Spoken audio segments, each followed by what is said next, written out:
Pourquoi je m'appelle Fifi Chachnil d'abord?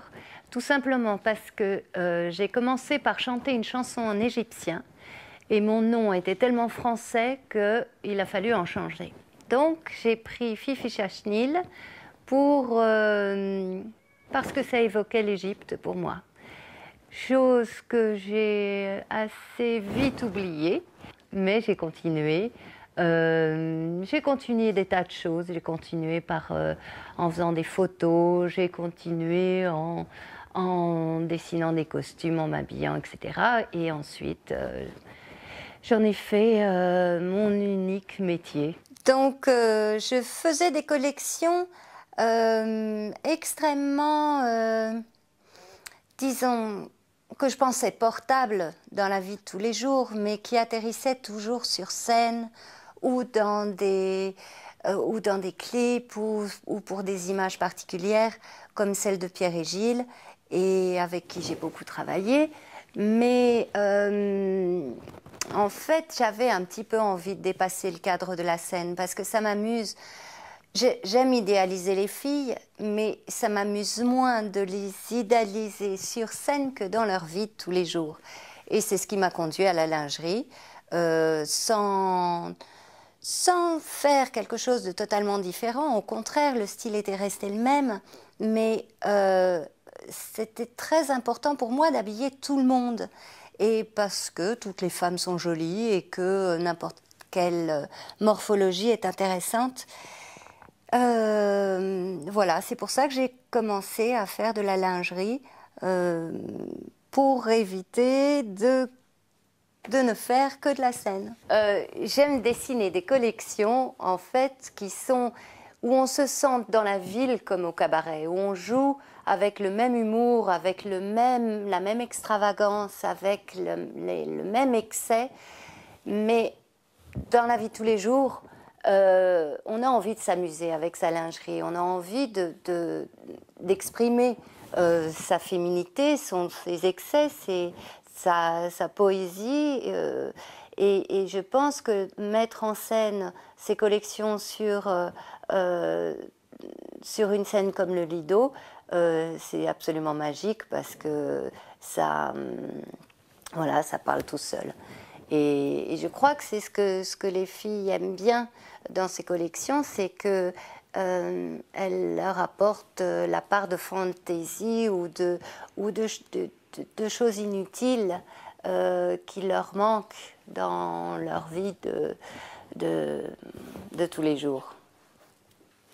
C'est vrai que les collections de Fifi ou la femme que ces collections évoquent, c'est la Parisienne. C'est la Parisienne comme au cabaret. C'est la Parisienne, d'abord le nom l'évoque, parce que quand on évoque ce nom, on dit ce nom dans n'importe quel pays, on vous voit au Moulin Rouge. Mais tout le monde peut s'y voir à partir du moment où elle est portée. En fait, ce sont des filles qui portent cette lingerie avec humour, avec un certain détachement, avec un certain recul, avec une envie de dire « je suis fille » et ça se voit, je le revendique et j'en rajoute jusqu'à ce que vous le compreniez et que vous m'acceptiez comme ça. Et c'est ça, je pense que c'est l'humour et le décalage. Et le décalage, en fait, on le retrouve parce que souvent, ces filles ont des vies très sérieuses, elles ont des responsabilités, etc. Mais donc, elles seront habillées d'une certaine façon à l'extérieur et en dessous, elles savent qu'elles ont leur propre fantaisie, leur propre poésie, et c'est ça qui les motive le matin, à mon avis, en se levant et en se regardant dans une glace avec des trucs idiots comme des soutiens-gorge à paillettes. On n'a pas besoin d'un soutien-gorge à paillettes dans la vie, mais si, on en a besoin parce qu'on sait qu'on l'a et on sait que dans toutes les situations, eh ben, voilà, on est prête. Alors, on m'a demandé de faire une robe en chocolat et de travailler avec un chocolatier qui s'appelait Monsieur Chapon. Et ça a été un supplice, ça a été terrible, parce que faire une robe en chocolat, avec du vrai chocolat, dans l'atelier, sans pouvoir le manger, ben ça c'est fort. Et c'était absolument superbe parce qu'on a fait une robe, en fait, c'était une sorte de cendrillon en corset et en petite culotte rose, et où les petits oiseaux, il y avait des oiseaux autour d'elle qui étaient... qui partaient et qui voltaient tout autour d'elle, on ne vous dit pas comment, mais qui confectionnaient la robe avec les nœuds, etc. C'était ravissant, c'était porté par Elena. Et évidemment somptueusement porté. C'est vrai que de créer quelque chose, une lingerie en chocolat, ça fonctionne bien parce qu'on est dans le même univers, on est dans un univers de sensualité, on est dans un univers de belles choses et bonnes choses, et on a très très bien travaillé ensemble parce que d'abord ça, voilà, ça nous fait plaisir, et il s'agit de plaisir, il s'agit de désir, il s'agit de donner envie, d'avoir envie, et donc c'est un peu la même histoire, et c'est pour ça que c'était très très joli.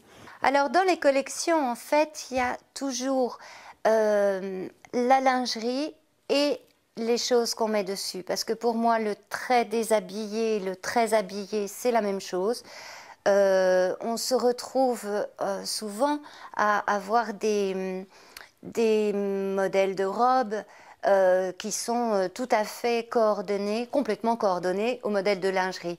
Et d'ailleurs, c'est très amusant de se déshabiller, d'avoir le soutien-gorge assorti à sa robe. Visconti faisait toujours ça d'ailleurs. Il réclamait que les culottes soient assorties à leur robe. Je l'ai appris il n'y a pas longtemps. J'aurais adoré travailler avec lui.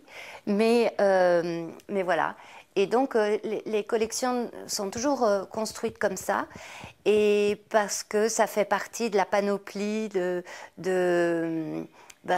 comme dans les panoplies des poupées, on a besoin des chaussures, des culottes, des robes, des soutiens-gorge assortis. Si jamais on a le parapluie, alors là c'est merveilleux. Et voilà, donc ça, il y a ça dans les collections à chaque fois.